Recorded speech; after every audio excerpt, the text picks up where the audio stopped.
Hello students, आपका मेरे channel smart study में स्वागत है।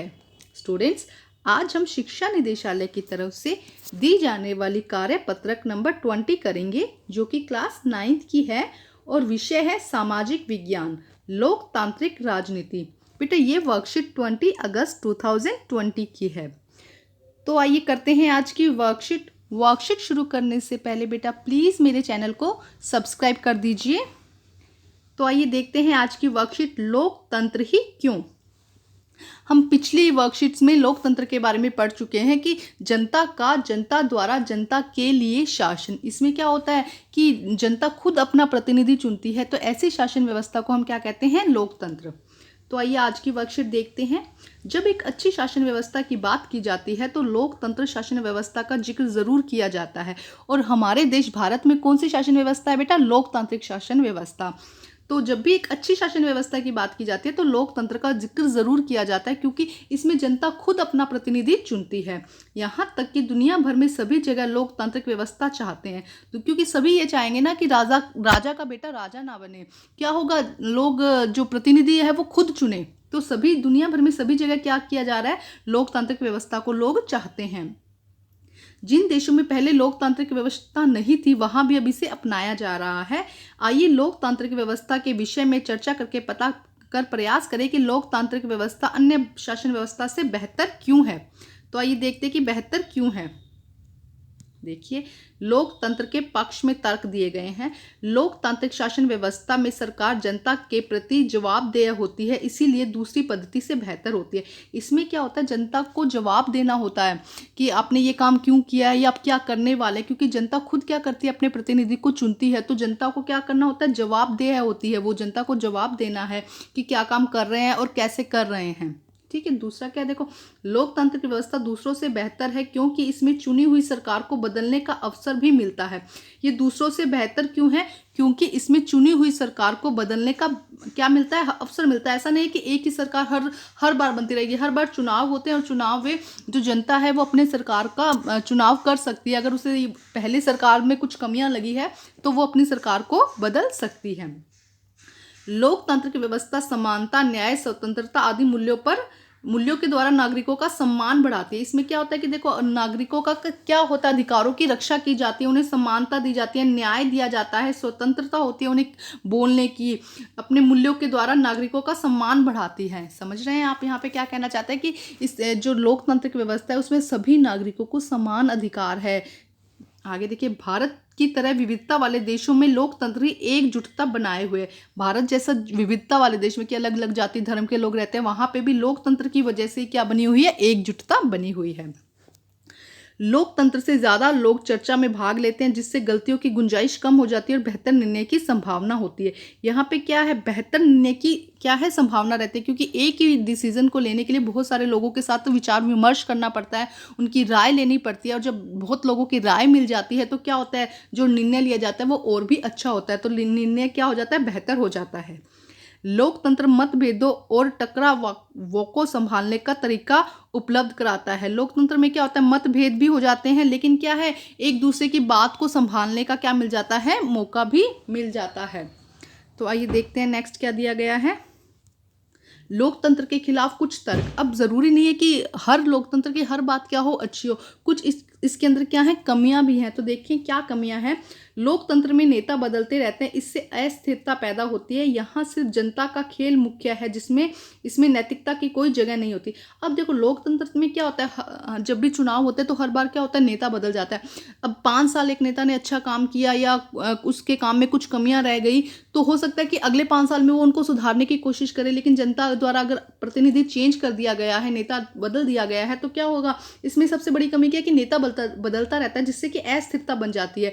एक कंटिन्यूसली नहीं रहती कि जो काम रह गया है वो अगला करे। इस तरह से क्या होता है कि सत्ता का खेल बन जाता है। इसके अंदर चुनावी प्रतिस्पर्धा बढ़ जाती है कि वो 2 या 3 राजनीतिक दलों में क्या हो जाता है, चुनाव के लिए प्रतिस्पर्धा बढ़ जाती है। लोकतांत्रिक व्यवस्था में इतने सारे लोग बहस और चर्चा करनी पड़ती है कि कोई भी फैसला लेने में देरी हो जाती है। अभी जैसे हमने कहा कि अगर फैसला अच्छा आता है तो, लेकिन इसके साथ साथ में अगर कोई जल्दी निर्णय लेना हो तो क्या हो जाता है, बहुत मनमुटाव होते हैं कि इसकी बात नहीं मानी जाएगी, इसकी बात मानी जाएगी। तो क्या होता है, फैसला लेने में क्या हो जाती है, देरी हो जाती है। लोकतंत्र में चुनावी लड़ाई महत्वपूर्ण और बहुत खर्चीली होती है। एक तो देखो चुनावी लड़ाई हो जाती है, 2 या 3 राजनीतिक पार्टियों के बीच में क्या हो जाती है, एक तरह से लड़ाई हो जाती है, चुनावी लड़ाई, और उसके लिए फिर खर्चे होते हैं। तो ऐसी प्रणाली क्या है, खर्चीली है, जिससे कि भ्रष्टाचार फैलता है। और ऑब्वियसली जब क्या होगा, खर्चीली होगी और चुनावी लड़ाई होगी तो इससे क्या होगा, भ्रष्टाचार फैलेगा। नेक्स्ट देखते हैं, इस व्यवस्था में कभी कभी नेता सिर्फ अपने हितों का ध्यान रखते हैं। इसमें अगर जो जनता ने प्रतिनिधि चुन लिया है और उसने सही तरीके से काम ना करके वो क्या सोच रहा है, सिर्फ अपने बारे में भी सोच सकता है। जनता को पता ही नहीं होता कि उनके हित किस में है। अब जनता क्या होती है, उनको इतनी नॉलेज नहीं होती कि क्या सही है क्या नहीं है। उनको कुछ पैसे दे दिया, कुछ भी दे, थोड़ा सा लालच दे के क्या कर लिया जाता है, वोट अपनी तरफ कर लिया जाता है। तो जनता को क्या होता है, कई बार पता ही नहीं होता कि सही क्या है गलत क्या है, जिससे कि कई बार गलत और खराब फैसले भी हो जाते हैं। तो क्या करती है जनता, कई बार किसी लालच में आकर गलत फैसले ले लेती है और जो प्रतिनिधि चुना जाता है वो गलत हो सकता है, और फिर वो क्या करता है, अपने ही हितों के बारे में सोचता है। तो ये देखो, कुछ इसके पक्ष में तर्क दिए गए हैं, कुछ इसके खिलाफ तर्क दिए गए हैं। तो आइए अब हम इसके क्वेश्चन आंसर करते हैं। क्वेश्चन आंसर करने से पहले बेटा प्लीज़ मेरे चैनल को सब्सक्राइब कर दीजिए। तो आइए देखते हैं पहले क्या क्वेश्चन है, भारत जैसे विविधता वाले देश में लोकतंत्र क्यों ज़रूरी है। अब देखो, भारत जैसे विविधता मतलब अलग अलग जाति धर्म के लोग यहाँ पे रहते हैं। तो अब जो प्रतिनिधि चुना गया है वो भी तो उन्हीं लोगों में से चुना गया है। समझ रहे हैं आप, जहाँ जहाँ के लोग जिस भाषा जाति और धर्म के लोग हैं वो अपने ही तरफ के लोगों को क्या कर रहे हैं, चुन रहे हैं, जिससे जो सरकार बन रही है वो क्या है, एक मिलीजुली सरकार है। जो निर्णय लिया जाएगा वो सबके पक्ष में लिया जाएगा। तो आइए करते हैं इसका आंसर। देखिए बेटा क्या होगा इसका आंसर, भारत जैसे विविधता वाले देश में एक लोकतंत्र एक अच्छी शासन व्यवस्था है। इसमें जनता खुद अपना प्रतिनिधि चुनती है। भारत में अलग अलग जाति धर्म भाषा के लोग रहते हैं। एक मिनट, हाँ देखिए, भारत में अलग अलग जनता खुद अपना प्रतिनिधि चुनती है। भारत में अलग अलग जाति धर्म भाषा के लोग रहते हैं, इन्हीं के द्वारा इनका प्रतिनिधि चुना जाता है। इससे भारत में चुने गए प्रतिनिधि भी अलग अलग जाति धर्म भाषा के होते हैं और यह मिलकर क्या करते हैं, सरकार बनाते हैं।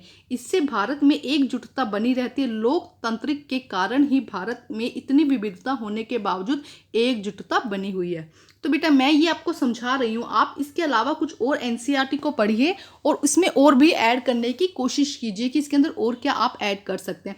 तो सबसे मेन है कि इतनी विविधता होने के कारण जो लोकतांत्रिक व्यवस्था है भारत में, उसके कारण ही क्या हुई है, एकजुटता बनी हुई है, क्योंकि लोग अपना प्रतिनिधि खुद चुन रहे हैं। चाहे वो किसी भी जाति धर्म भाषा के हो, सबको वोट देने का अधिकार होता है और वो क्या करते हैं, अपना प्रतिनिधि चुनते हैं, जिससे कि क्या हुई है, भारत में एकजुटता बनी हुई है। आगे नेक्स्ट क्वेश्चन करते हैं बेटा। देखिए नेक्स्ट क्वेश्चन क्या है, आपके अनुसार लोकतांत्रिक शासन व्यवस्था में क्या कमियां हैं। तो बेटा यही सारे के सारे पॉइंट आपको 1 2 3 करके डाल देने। यही एकदम अच्छी कमियां हैं कि नेता अस्थिर होते हैं, फैसला लेने में देरी होती है, भ्रष्टाचार फैलता है और गलत कभी कभी खराब नतीजे भी लेते हैं नेता जब अपने हित के बारे में सोचते हैं। तो 1 2 3 4 डाल के यही पूरा का पूरा इसका आंसर हो जाएगा।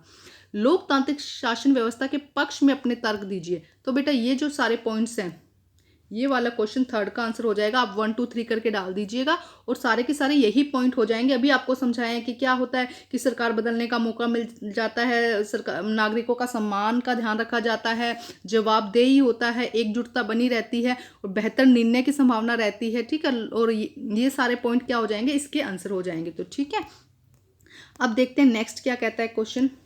क्या आपको लगता है कि लोकतांत्रिक शासन व्यवस्था औरों से बेहतर है, स्पष्ट कीजिए। हाँ बिल्कुल औरों से बेहतर है ना, क्यों, क्योंकि एक तो यहाँ पे क्या हो रहा है, देखो यहाँ पे लिखा भी गया है, एक तो ये क्या है, जनता के लिए जवाबदेह है। आप ये पॉइंट भी ऐड कर दीजिएगा, जनता के लिए क्या है, जवाबदेह है। और सरकार क्या होती है, हर बार बदलती रहती है, जिससे कि क्या होगा, आपको हर बार नई सरकार मिलेगी जो नए नए क्या होंगी, फैसले करेंगी। ठीक है, इसके अलावा सबको समानता, न्याय और स्वतंत्रता का अधिकार दिया जाता है, जिससे नागरिकों का सम्मान बढ़ता है। ये 3 पॉइंट भी बेटा ऐड कर दीजिएगा। बाकी मैं थोड़ा लिखवा देती हूँ कि क्यों दूसरों से भी बेहतर है, दूसरों में ऐसी क्या कमियां हैं। आइए करते हैं इसका आंसर बेटा। आइए बेटा देखते हैं, वर्तमान में भारत दुनिया का सबसे बड़ा लोकतांत्रिक देश है। लोकतंत्र एक जीवित तंत्र है जिसमें सबको समान रूप से अपनी अपनी मान्यताओं के अनुसार चलने की पूरी स्वतंत्रता होती है।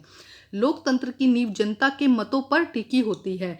नागरिकों की आशा आकांक्षाओं के अनुरूप प्रशासन देने वाला संसदीय प्रणाली पर आधारित इसका मजबूत संविधान है। हमारे देश में क्या है, मजबूत संविधान है। जबकि दूसरी शासन व्यवस्था में स्वतंत्रता नहीं होती है। लोकतंत्र में सभी को समान अधिकार, स्वतंत्रता और उनके मौलिक अधिकारों का ध्यान रखा जाता है, जबकि इसके विपरीत ये देखते हैं, इसके विपरीत राजतंत्र में आपको राजा और उच्च अधिकारियों के खिलाफ बोलने का अधिकार नहीं होता, आप उनके खिलाफ कुछ नहीं कर सकते हो। राजतंत्र में राजा का बेटा ही राजा बनता है, जबकि लोकतंत्र में जनता द्वारा चुना गया प्रतिनिधि ही नेता बनता है। इसीलिए लोकतंत्र शासन व्यवस्था दूसरी शासन व्यवस्थाओं से बेहतर है।